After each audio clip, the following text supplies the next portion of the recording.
हमारे इंडिया में 90% लोगों को ये पता ही नहीं है कि अगर हम अपने इंडिया में एग्रीकल्चर लैंड सेल करते हैं तो उस पर टैक्स लगता है या नहीं लगता। तो आइए आज हम अपनी इस वीडियो में टैक्सेशन ऑन एग्रीकल्चर लैंड का एक इंटरेस्टिंग सा रूल समझते हैं। एक तरफ रोहन और दूसरी तरफ सोहन, दोनों के पास एग्रीकल्चर लैंड और दोनों ने सेम टाइम पर एग्रीकल्चर लैंड बेची और दोनों को मिले 50-50 लाख रुपए। लेकिन जब टैक्स फाइलिंग का टाइम आया तो रोहन को लगा 0 टैक्स एंड सोहन ने दिया लाखों का टैक्स। फिर सोहन का सिर्फ एक ही क्वेश्चन था, अरे भाई मेरी भी तो एग्रीकल्चर लैंड थी, फिर मुझे क्यों टैक्स देना पड़ा।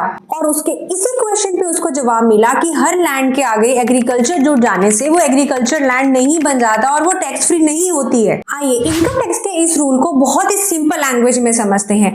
एग्रीकल्चर लैंड दो तरह की होती है, rural agriculture land and urban agriculture land. Rural agriculture land means गांव की लैंड टैक्स फ्री होती है and urban agriculture land taxable होती है। और किस लैंड पे टैक्स लगता है और किस लैंड पे नहीं, ये उसकी लोकेशन डिसाइड करता है। तो अब आप जब भी एग्रीकल्चर लैंड सेल करने चाहो तो इनकम टैक्स के 2 रूल्स याद रखना। रूल 1, अगर आपकी एग्रीकल्चर लैंड म्यूनिसिपैलिटी की लिमिट्स में है और वहां की पॉपुलेशन 10,000 से ज्यादा है। रूल 2, आपकी एग्रीकल्चर लैंड उस म्यूनिसिपैलिटी से 2 किलोमीटर, 6 किलोमीटर और 8 किलोमीटर के अंदर है तो वो लैंड एक अर्बन एग्रीकल्चर लैंड है और उसकी सेल प्रोसीड्स पर आपको टैक्स लगेगा। अब इससे एक चीज तो क्लियर होगी कि हर एक एग्रीकल्चर लैंड टैक्स फ्री नहीं होती।